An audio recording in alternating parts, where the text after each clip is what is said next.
Hey, I'm Allison from Learning at the Primary Pond. I'm a literacy specialist, and in this video, I'm going to share how to get, and if you can get, a reading level for a student from Decodable texts.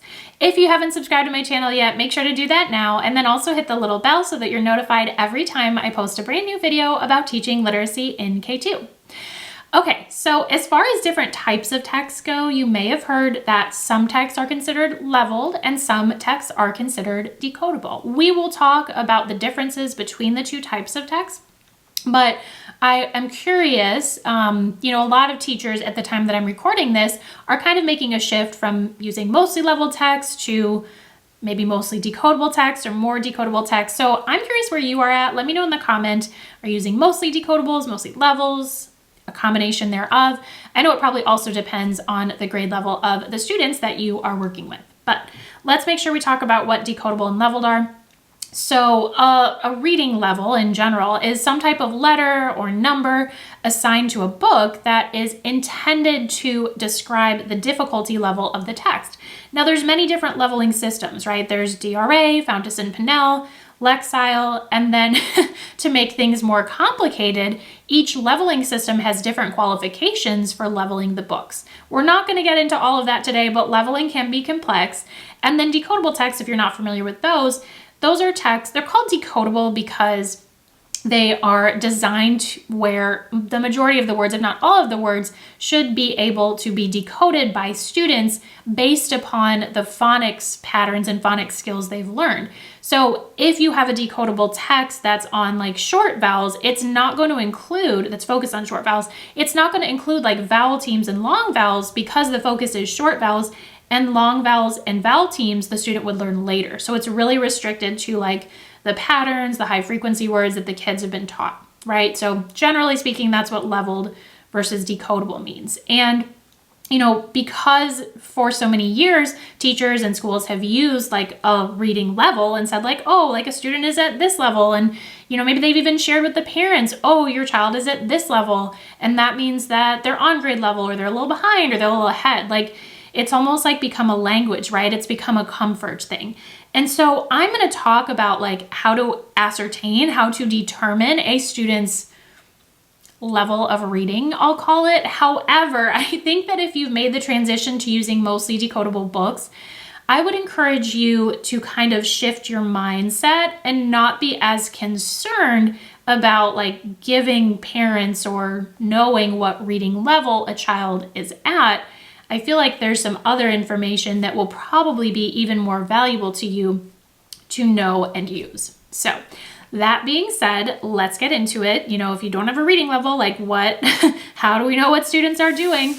Well, my free phonics diagnostic can help with that. So if you're using decodable text, it's all about a student's like level of acquisition with different phonics skills, right? And level of mastery.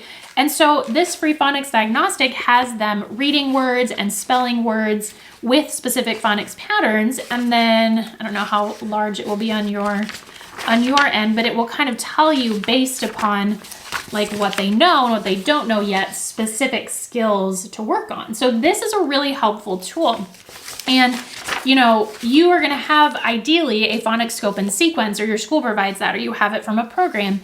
And so based upon their performance, whether it's on this or some other type of phonics assessment, I will include a link for this free one, by the way, along with this video, but you can look at the scope and sequence and say, okay, at this time in the year, students are supposed to be here. Well, the student is here, they're on grade level. The student is here, they're working above grade level. The student is here, they're working below grade level. So that can kind of help you make sense of it, even if it's not like a number or a letter like you might be used to. Some other tips kind of like along with assessment is I recommend using, you will have decodable readers that are really focused on like SH, and there's a lot of SH words in there, for example. But I also feel like it's helpful to have decodable readers that cover multiple skills that you've been teaching and not just, only focus on one. So this is an example from, I believe it is my first grade decodable safari set.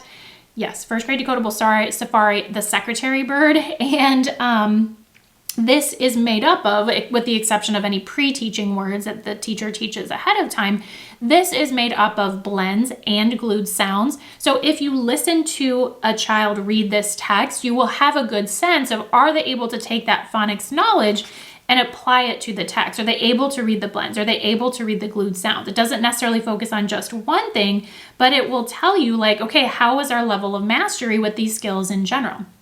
Here's another example. This is a second grade example from my second grade winter decodables.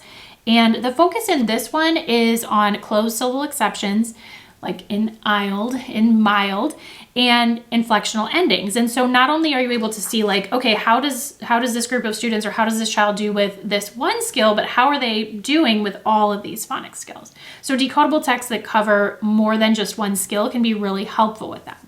And then along with that, you know, when you're having them read a decodable text, whether it is something that's focused on multiple skills or just one skill, a running record can be really helpful. Running records lately have been getting kind of a bad reputation, but if you do them the way I do them, you're literally just determining like, okay, like how is a child doing with the words in the text? You're seeing, did they get it right? Did they get it wrong? And running records give you so much valuable data to where you can see like, if the child is missing, for example, like a bunch of digraphs, and you see that from the running record, then that tells you, hey, we have not mastered digraphs yet. So running records can be really helpful, even if they're not necessarily giving you a specific reading level. So to sum it up, I think if you're using mostly decodable text, it's all about somewhat of a mindset shift and figuring out like, okay, what's the scope and sequence? Where is the student on this scope and sequence? Is that, you know, above where they should be right now, or is it below? And then knowing like what phonics skills specifically they need to work on is really helpful. And that will give you more information. It will even give parents more information if you're doing conferences for you to tell them, hey, this is what we're working on. We still have all of this to do, or hey, we're working ahead, you know? So you might have to show them a phonics scope and sequence, just a list of skills as well, but it can still be really valuable information to them, even if it's not like a reading level. And you'll of course have to explain if they're accustomed to seeing reading levels, like how, you know, this way of thinking is a little bit different. Okay, so I showed a lot of different resources. I showed the free phonics diagnostic. I showed some decodable text. I will include links for those along with this video. If you're looking for anything else, feel free to let me know. Thanks so much for watching. Don't forget to hit the subscribe button and the like button, and I'll see you in the next video.